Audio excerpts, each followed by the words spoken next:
Hello, everybody. Hi, I'm here. Hi. Right. Well, welcome to those that have already joined us. We have a few people here. We've got somebody from Sri Lanka, Tyrol, and Helen from Surrey. Got quite a few people that are attending tonight. We've got about 14 people signed in so far. It's not quite 8 o'clock yet. We'll give everybody a few minutes and then we'll get going. For those that have joined us, you'll see there's a little chat box at the bottom. If you have any questions while the session is going, feel free to drop in your questions in the chat box at the bottom. Hello, Amal from Doha. Ellen Kramer is going to be doing a talk for us tonight. I'm just trying to get everybody settled in. If anybody's got any questions, please write your comments in the box. You are all muted at the moment. So if you have any questions, please write them in the box. Otherwise, we can't all talk at once. Some more people have joined us. Welcome, welcome. Say hi in the bottom and let us know where you are from this evening.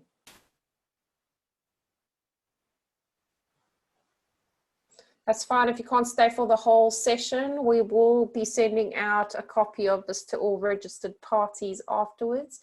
You can then re-watch this session or catch up on something if you had to leave halfway through. Hello from London, down there. Somebody else from Canterbury, Heather's here. We're just going to give everybody another 2 minutes to settle in and get themselves signed up. And then Ellen will be presenting very shortly. This is Ellen's first webinar of the year. She will be doing a series of these over the next few Tuesdays. So please keep an eye out for emails coming through, just reminding you of what topics we are doing. I'm just going to read out some of the topics that we will be discussing going forward. So this week is tautopathy. Then next week we will have Tim, the Vice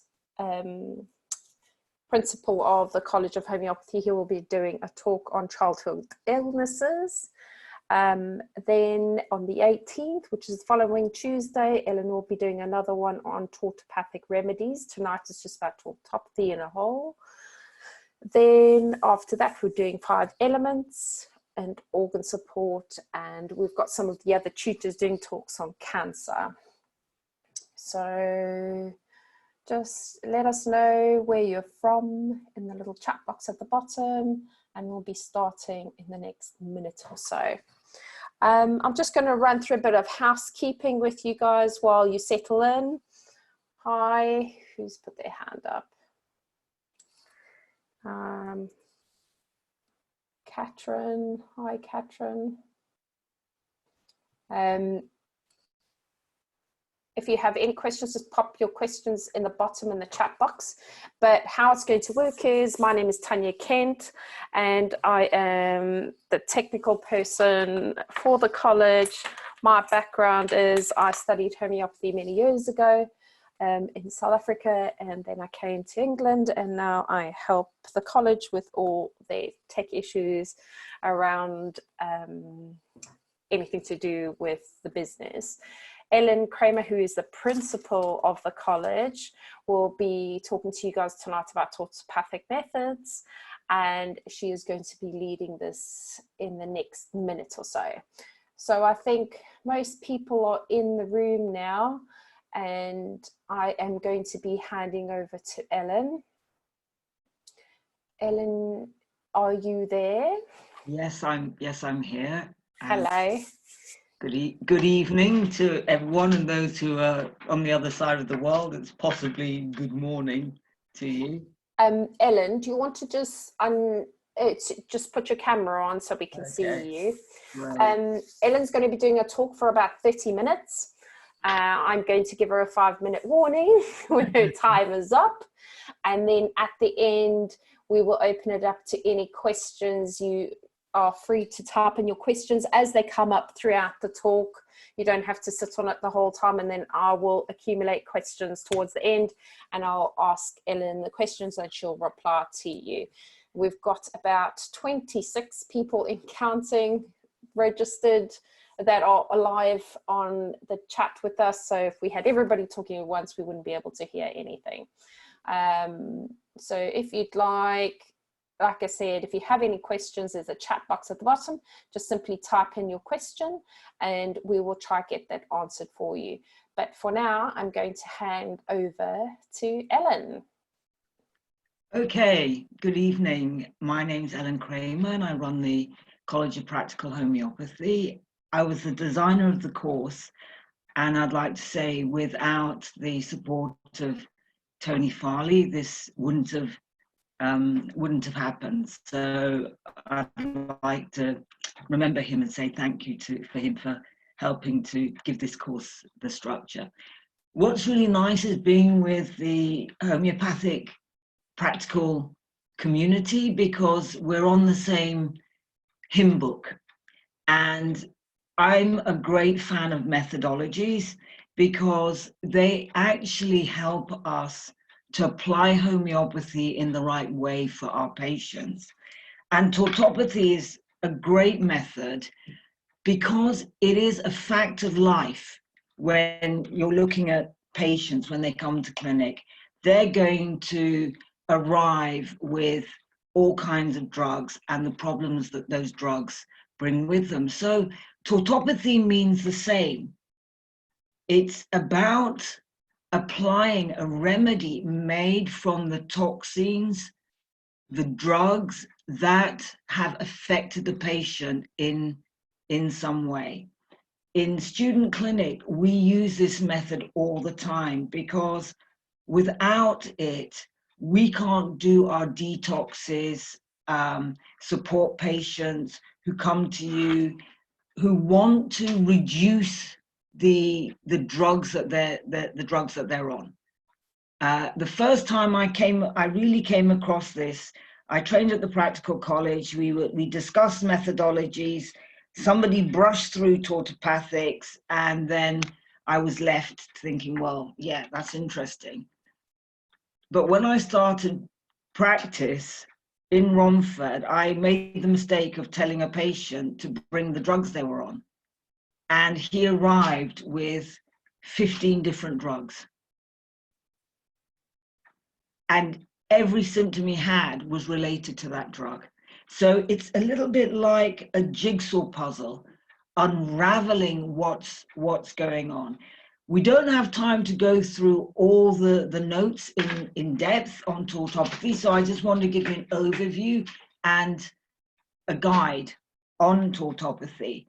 And to actually look at the sort of counterthink, because we live in this bizarre world where natural medicine is seen as being wrong and really, dangerous. So you'll find that patients who'll come to you are more scared of the remedies than the drugs that they've been taking, which has given them the side effects, etc., etc.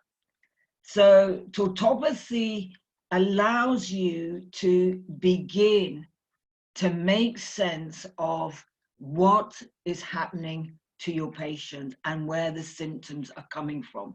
Because there's no point in trying to find a remedy when a patient is coming to you with 90% of the symptoms coming from the drugs that they're taking. And the original symptom that they went to see their doctor for has long been covered up. You need a method. So I'm really, really into methods.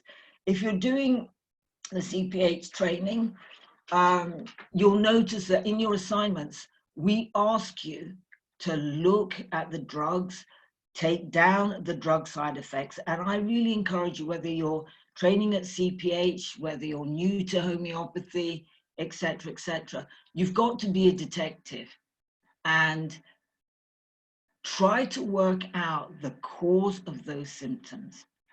Because if you don't work them out, you are going to ask the body to do something that it can't do, either because the drug is part of the problem or it's creating the symptoms that they're actually coming to, to see you about.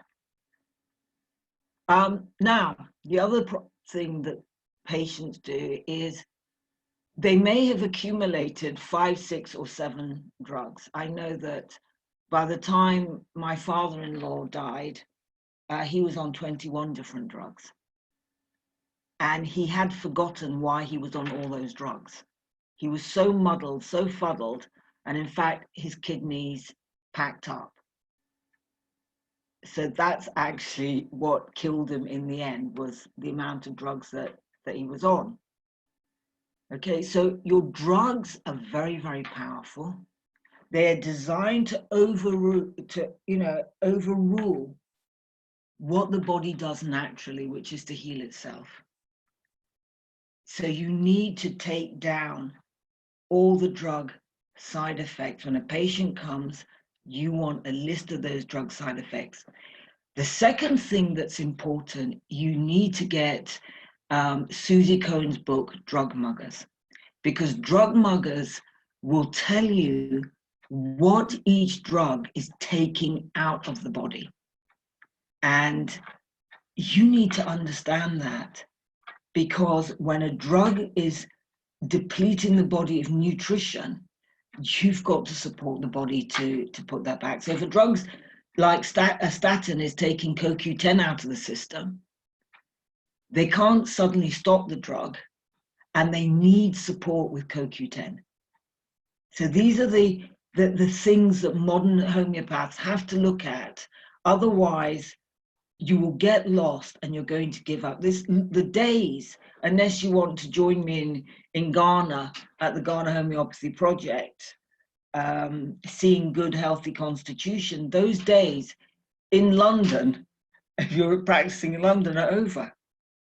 Because people will come with a catalogue of drugs that they've been taking over the years, or they've had a severe reaction to drugs. And for me, tautopathy is one of the most amazing methods, because it deals with every aspect of drug taking and the impact on patients. Okay, so adverse drug reactions. Now, you can use your tautopathic remedies to deal with drug reactions with your patients. Some drugs can, people will have an allergic reaction, and that allergic reaction could lead to death. They may have milder allergic reactions like breathing problems, or their lips swelling. So usually when patients come to me and I see them, I list all the drugs, and then I highlight the symptoms that they're showing that they think is part of their body failing them. And I highlight that as part of, that is actually a drug side effect. I'm very clued up on drug side effects. So when people tell me something, I automatically say, what drugs are you taking? Well, no, that's a side effect of the drug that you're taking. So people begin to understand that the medication they're on is actually a bigger problem than the original symptom. Okay, so in the United States, more than 2 million people each year are affected by the drugs that they're taking, and 100,000 people a year die from the drugs they take. So it's a huge number. At the moment, we're concerned about the coronavirus, but you actually should be concerned about your local GP, because it's a sort of death camp that nobody's actually taking notice of. But as a homeopath, you're the one who's going to be recording all of this because it's going to be in their notes. So despite all the drug reactions, the side effects are in fact the effect of the drug. It's the effect. It's not a side effect. When you take it, that's the effect. I had a patient who was diagnosed with MS, and then she was recommended a drug to take. And I said to her, look, I don't think you've got MS. You're suffering from stress and magnesium depletion. But if you take this drug, you will have MS. So I listed all the side effects of her drugs, and I listed the effects of magnesium depletion. I highlighted it for her, and I sent that to her. And she got back to me and she said, I think I'll be mad to take this drug. I said, it's entirely up to you. My business isn't to tell people to take drugs or not to take drugs. My business is to help them to become informed, because as a practitioner, I'm going to be dealing with the fallout. Okay, so your tautopathic remedies can be made from any drug. The way drugs will affect people, some drugs they will take years ago, maybe 10, 15 years ago, they've forgotten all about it. So as you're doing your treatment and the patient's getting better, the body then says, this is sitting in the system and I would like to present it to you. Now, if you haven't taken a list of all the drugs that they've taken or had in the past, you may not be aware that they took prednisolone when they were teenagers for asthma. And now, 20 years later, after you've detoxed them, they're getting better, and they've come to see you about something completely different, you begin to see the signs and side effects of the prednisolone. So what I always ask patients is, have you ever had this symptom before?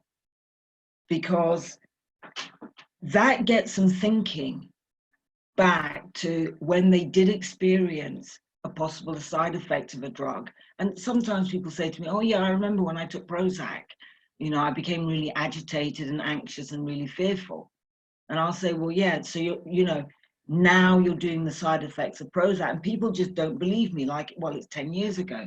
And this is when you can use Prozac back in potency with other remedies to support the key organs and help them to clear it out of the system. So when a person takes a drug, especially before childbearing age, what they don't understand from an epigenetic perspective is that will be passed on to the next generation. Now, when they're doing experiments on toxins with rats, they find that it can take up to 4 generations for that toxin, to pass through. I think it's longer. So if you've got children whose constitutions are very weak, they're low on resources, I always want to know what drugs the parents have been taking. So if they've been taking steroids or antibiotics for a period of time, they've been on the pill, or they've had Clomid and Bruserelin, those types of drugs for IVF treatment, you have got to go back and look at all these things, because they will become your obstacle to cure. So tautopathy is a method that comes under the part-patient methods, because what you're looking at is the parts that aren't working. The whole patient methods are for constitutionally healthy people who have resources, and you can clearly see that they're doing a remedy picture like calc-carb or Roostox, etc. But after taking lots and lots of medication or eating poorly, you're going to have your obstacles to cure. And the biggest one for modern homeopaths is drugs. And you need to know your drugs. So when they say that they've done a clinical trial, I want you to just turn that around in your head to approving, because the side effects are actually the proving of that drug. It's the body giving feedback of what that poison does to it when it's ingested over a period of time.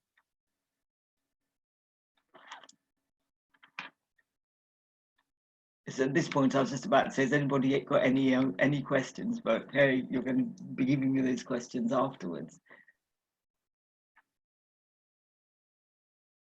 If you're investigating, Ellen. yeah, go on. Sorry, I was just going to say, I'm not sure if you're aware, but your slides aren't flicking through.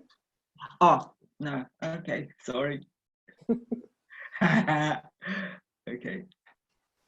Okay, so going on to tautopathy. You'll see in front of you this little diagram. So your drugs, think of them as the drug trials are basically provings. They're telling you what it does to the body. So if you're taking the material dose, okay, you can take it for a while and it looks like your symptoms have gone. It looks like your depression has disappeared, or it seems to work with your asthma. Then the more you take of the drug, okay, it loses its potential. So you've got to keep on increasing how many milligrams of that drug you're taking, because the body's pushing back. The more you take, the more it pushes back and the more you need to take. At the same time as that, you're losing resources until you then end up having a drug event, a reaction, which could kill you.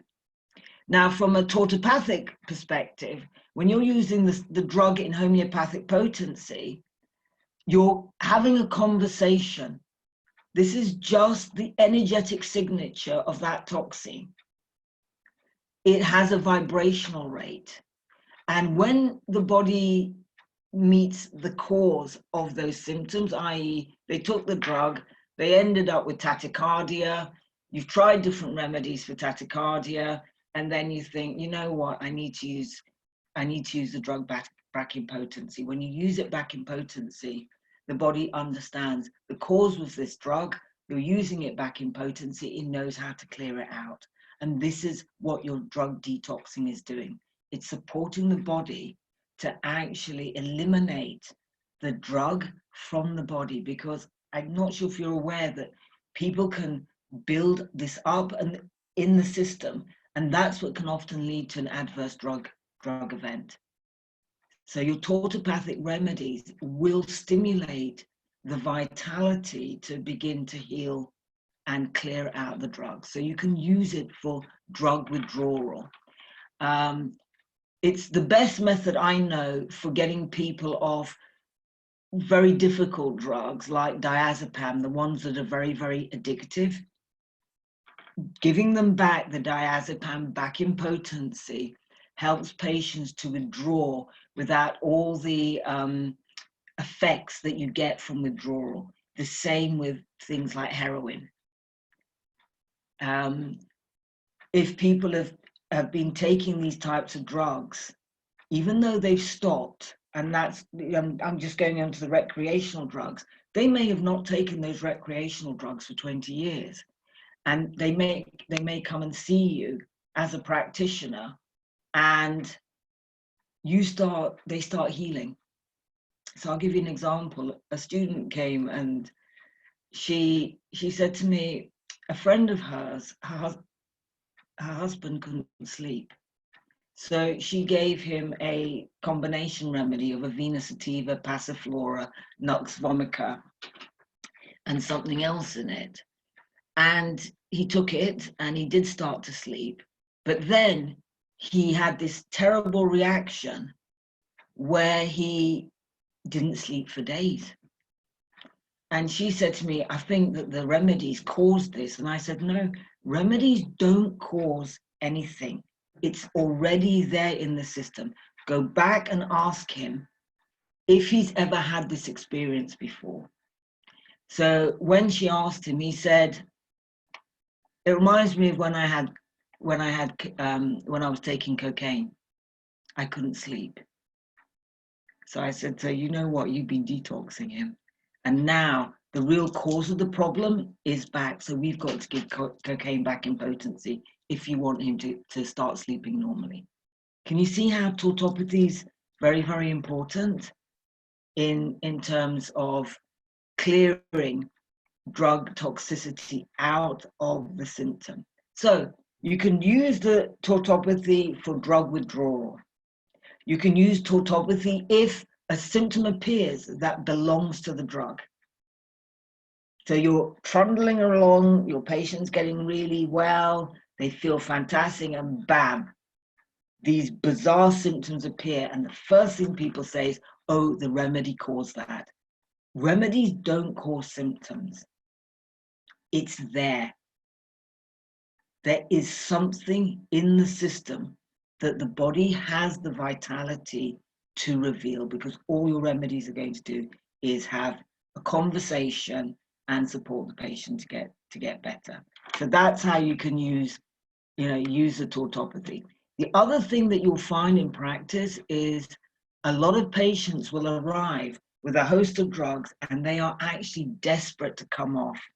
The people who really want to come off their drugs is people who are on psychiatric drugs. Those drugs don't go anywhere near them unless they have the full support of the psychiatric team to wean off. The best you can do for them is support key organs to actually deal with the drugs properly. You can use your tautopathic remedies to minimize how much of the psychiatric drug they're taking, but usually they can't come off it because they're being monitored by the hospital in terms of whether they're taking that drug. So if you've got patients with HIV, if they're on psychiatric drugs or epileptic drugs, the hospital is monitoring that those drugs are in their system and that they're taking those drugs, and you can't go anywhere near them. My philosophy with this is any drug that a patient's been put on, their doctor needs to take them off it. It's the responsibility of the person who put them on the drug to reduce it slowly. Now, for some bizarre reason, most doctors don't seem to understand that you just don't stop drugs. So I've had patients who've been, say, on Fosamax for low bone density, and it's causing a lot of symptoms, and then they go back to the doctor and the doctor says, oh, just stop taking it. They can't. So that's a patient that you can give Fosamax back in potency. You can slowly reduce it, wean them whilst you build up the bone density with nutrition, with cell salts, etc., etc. If patients have been taking even over-the-counter drugs like aspirin to thin the blood, I would still wean them off.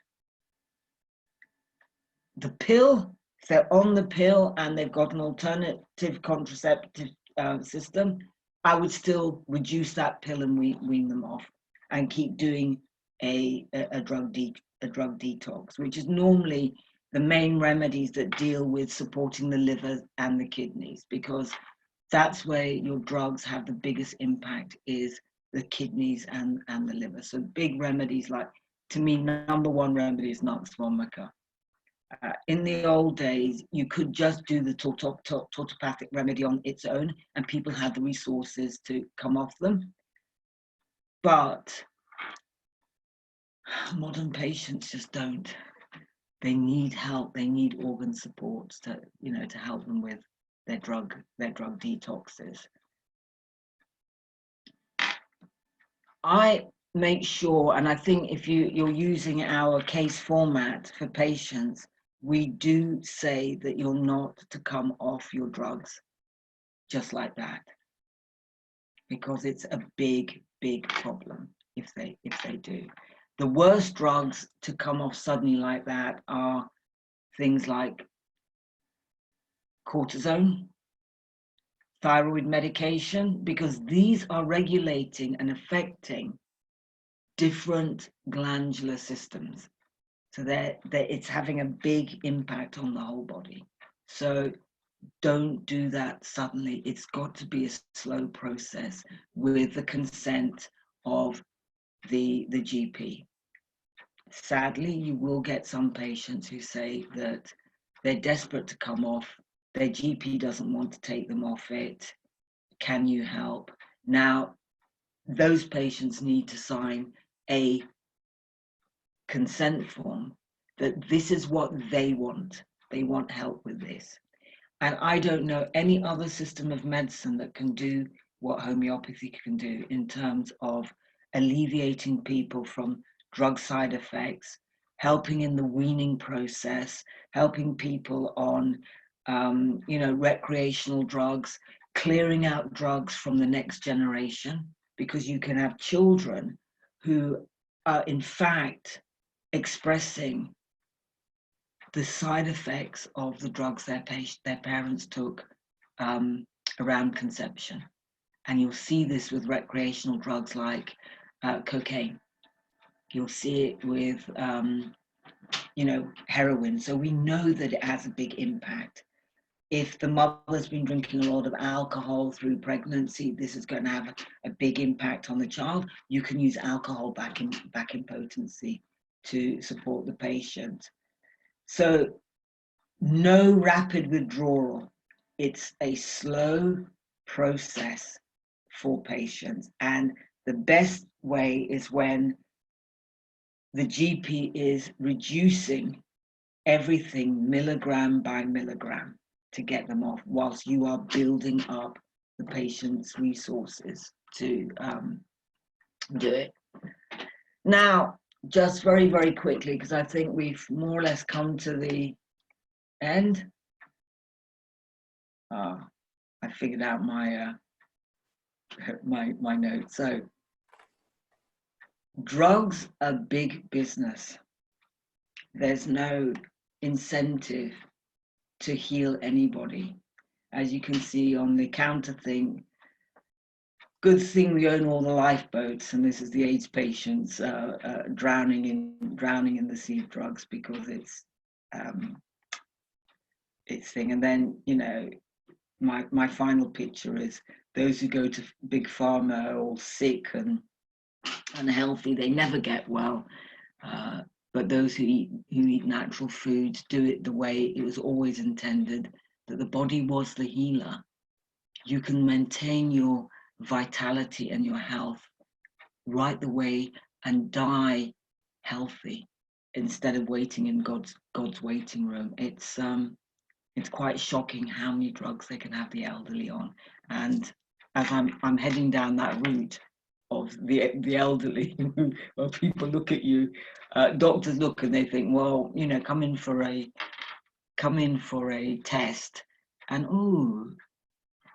you've got high cholesterol. We can put you on cholesterol drugs. We can do this, we can do that, and in no time at all you're on loads of medication and you feel like hell. Now this is where homeopathy comes into place.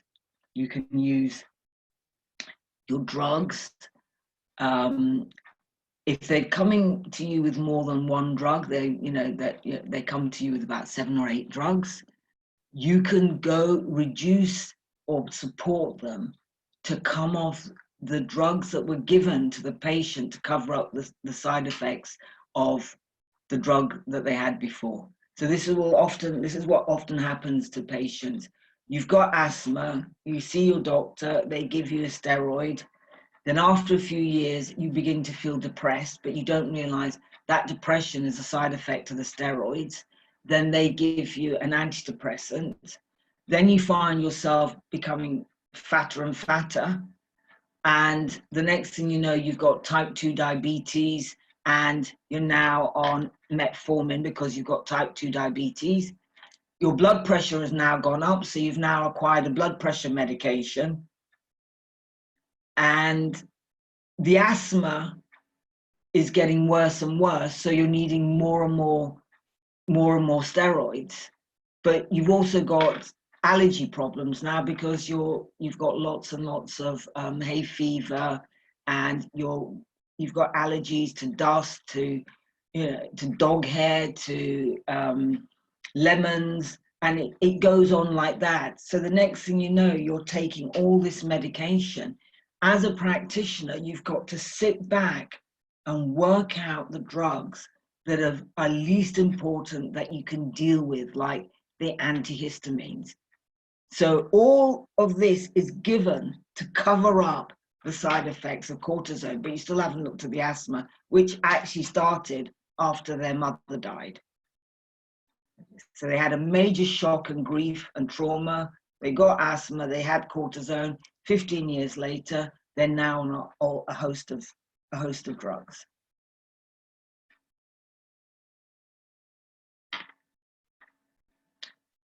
If, as a practitioner, you don't look at the drug side effects and do your due diligence, you can go in and see these symptoms as something that is all about the patient. And I know one of my first cases that I had was a lady who wanted some support with her menopause. And I could see that a lot of her symptoms had started after her husband died, her son left home, and the cat died. So I knew it was all about grief. So I thought, well, this is really easy. Big mistake. So I gave her Nat Mule. She aggravated so badly because the body was just telling me it didn't have the resources and my drugs were the problem. She was on so many drugs and I had never taken any of that into consideration. So this is when you have these massive aggravations. And if you only know one method of prescribing, it will put you off homeopathy totally, because you'll think it's the remedies that are causing all these symptoms, when in fact it's actually the drugs. And you have no tool or strategy to deal with the drug toxicity. So you may want to go in reverse order to how they were given those drugs, looking at what each drug, and I advise you to do that.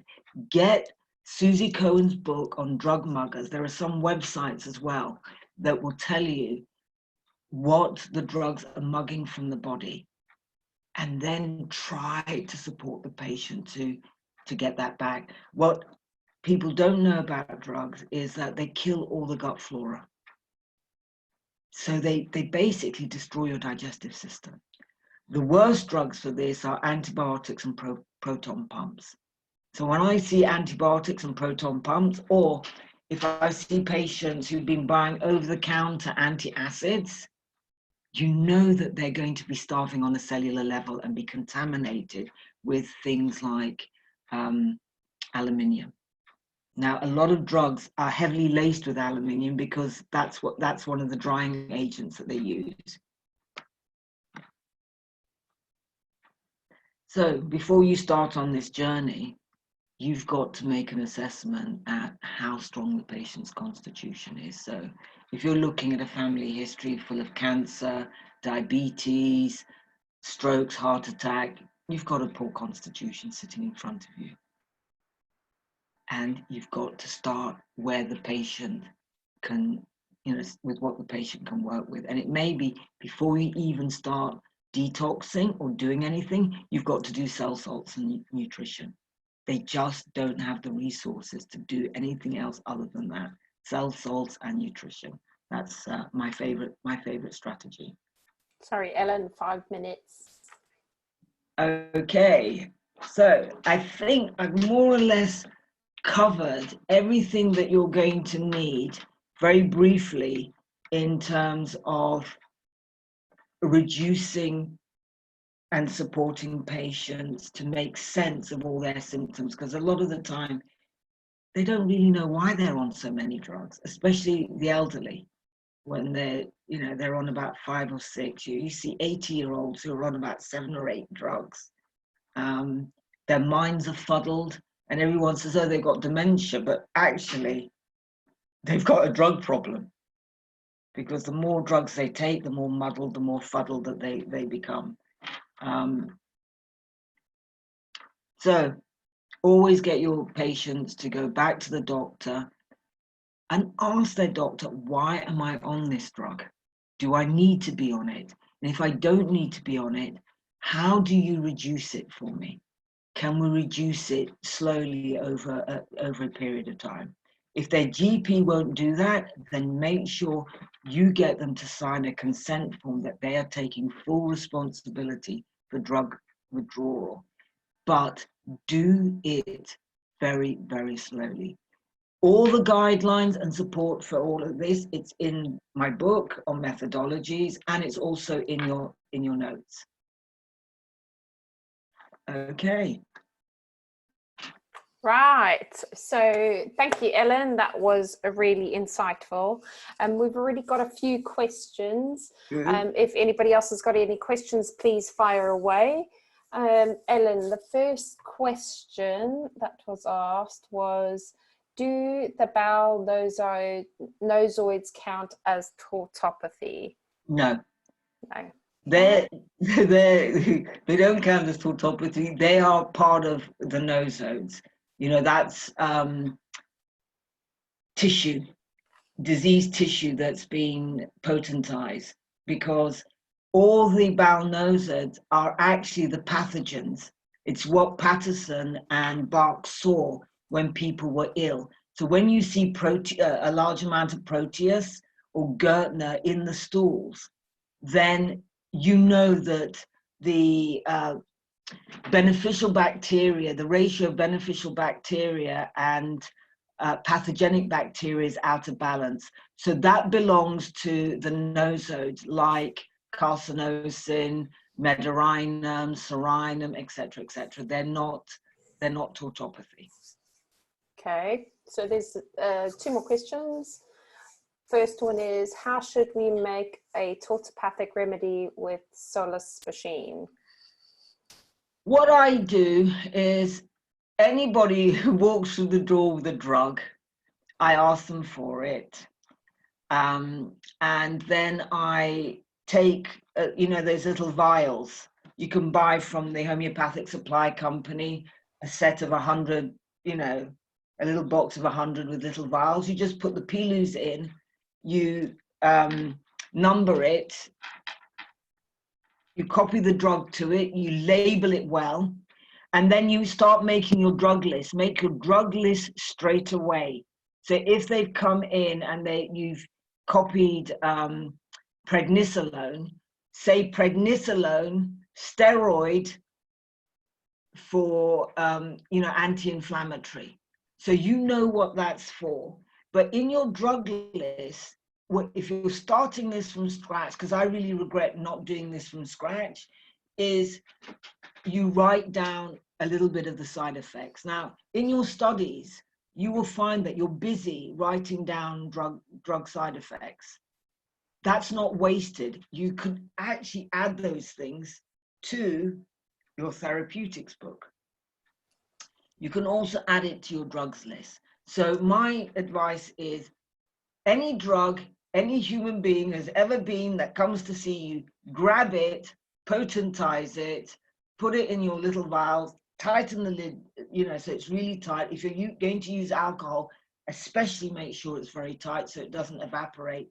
Label it well and make your drug list so that that drug list makes sense to you.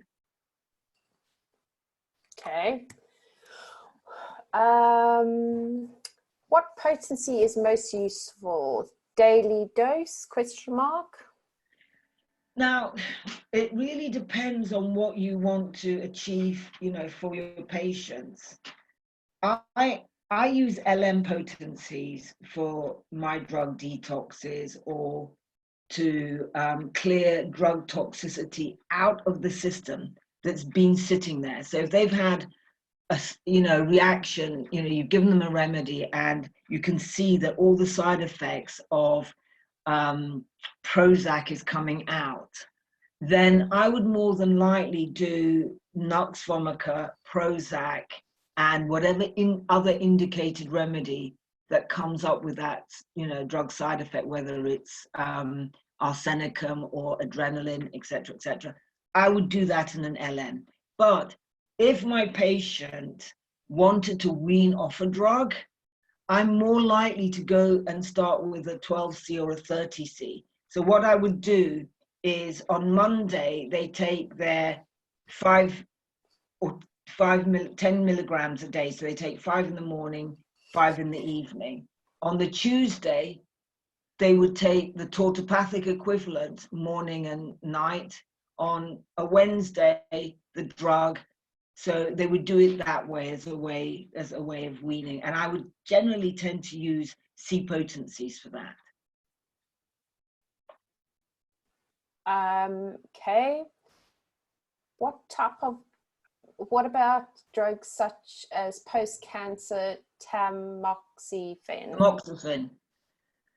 Okay, now, even if they're on the tamoxifen, you can actually, that's a type of patient that would get an LM potency from me.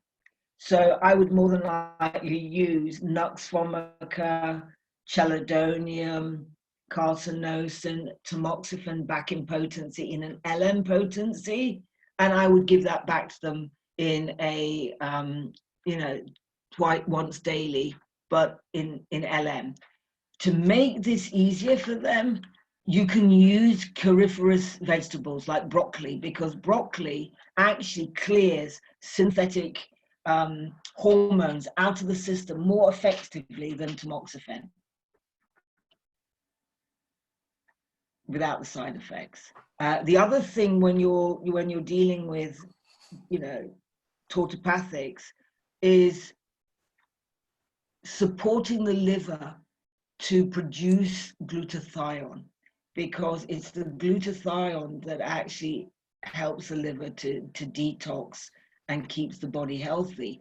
So N-acetylcysteine is the nutrient that the liver needs, along with the B vitamins and the sulfur, to detox. So these are the things that you need to be aware of, that they need extra B vitamins to support the liver to detox and clear out. Right, last 2 questions. How do you suggest flushing the body after removing the IUD coil? If they've been on the it depends whether it was soaked in synthetic hormones.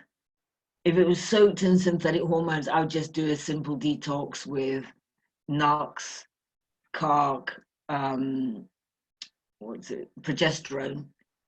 The synthetic Provera is a synthetic progesterone, so I would use that back in potency. And then, you can use herbs like Agnus castus, herbs like carduus, berberis to support the liver, and the Agnus castus will balance the hormones. So you can do that to clear out the synthetic hormones. Next week, when I speak to you about drugs as remedies, then I will talk to you about some of these drugs which are actually brilliant remedies, like cortisone, prednisolone. They are just excellent remedies for all sorts of problems. Strangely enough, they seem to work a lot better than folliculinum does if you're dealing with synthetic hormones. So you can do that. Now, if they've had a copper IUD and you know that they're suffering from copper toxicity, then you want to increase the amount of zinc that they're getting in their diet. But you could give them cupromet back, especially if they're showing symptoms of copper toxicity. So cupromet would be your big remedy for that. Okay, last question. I think it ties in with what you've just said, but it was, what's the importance of nutrition in detoxing the body? I can't emphasize it enough, because nutrition is the resources the body is actually going to do. You see, when you give a remedy, you're asking the body to heal itself and come into balance. It can't do that if it doesn't have the resources. And it's even worse. You see, most people, they don't know it, but they're being drugged for malnutrition. It's shocking, really, when you think that a lot of their symptoms are actually the signs and symptoms of malnutrition of a particular nutrient that isn't there. So, or a poison that's in the system, like lead or mercury. They're being, given drugs when no one's actually looked at their level of, toxicity.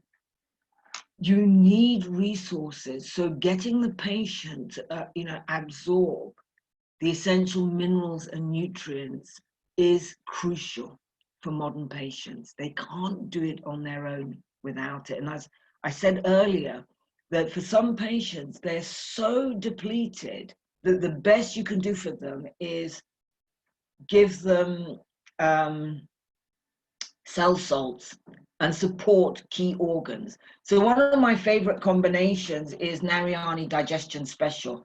Narayani Digestion Special was designed for the modern patient because it has everything. I'm just going to get my book here. It has got every single thing that the modern patient comes to you in clinic with. Not only is the digestive system falling apart and is full of holes, but Digestion Special has got liver balance in it. So their livers, most people's livers are falling apart. Digestion balance, blood sugar balance. They eat too much sugar, so all their blood sugar is out of whack. Acidity mix. People become more and more acidic. So it's got acidity mix. They get constipated, and it's got anemia balance, which deals with all the sort of minerals that are out of balance. So for some of my patients who are just so depleted, all I do is I just put them on Digestion Special and encourage them to make one change in their diet and introduce one supplement to get them going on a lifestyle change. So it does take time, but then when you think about it, a lot of people have been trashing themselves for years without realizing it. When you eat rubbish and take drugs, you may not notice it in your 20s, but you'll pay the price. You'll pay the price for it when you get to 40. If you're doing this at 40, guess what? By the time you're 60, you are prematurely old and suffering from diseases that my parents' generation didn't have until they got into their 90s. So it's really, how much do you love yourself to take care of yourself, to invest in good nutrition, exercise, and do your best.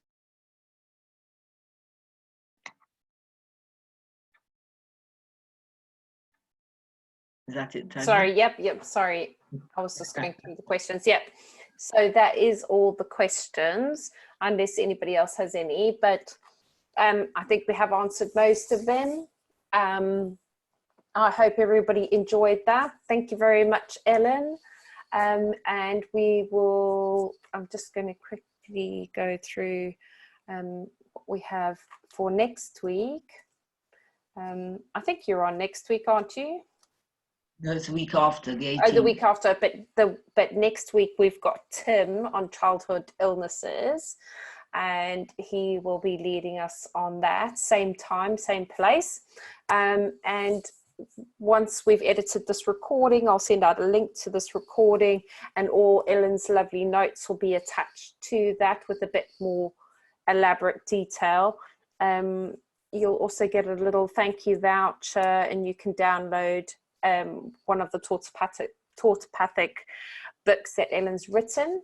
And yeah, if how do you get the notes on the talk? Somebody's just asked. I'll be emailing out to everybody that's registered which is everybody that's in the room. You would have all registered. Lots of people saying thank you. It was all very clear and useful, Ellen. Excellent. Lots of good comments. Fantastic presentation, much appreciated, from Helen Shoot. Oh, lots of comments coming up. Your voice is very pleasant, Ellen. One of the listeners was saying. Thank You've you. obviously got a nice voice. Yes, so that all looks very good. Thank you very much, everybody. And if you'd like to hear more from the college next week, please join us next week at 8 o'clock. I'll be sending, if you've registered for this one, I'll be sending out the links again, and you'll get the invitation for the next one. Have a good evening, everybody. Thank you. Thank you very much. Pleasure. Bye. Bye.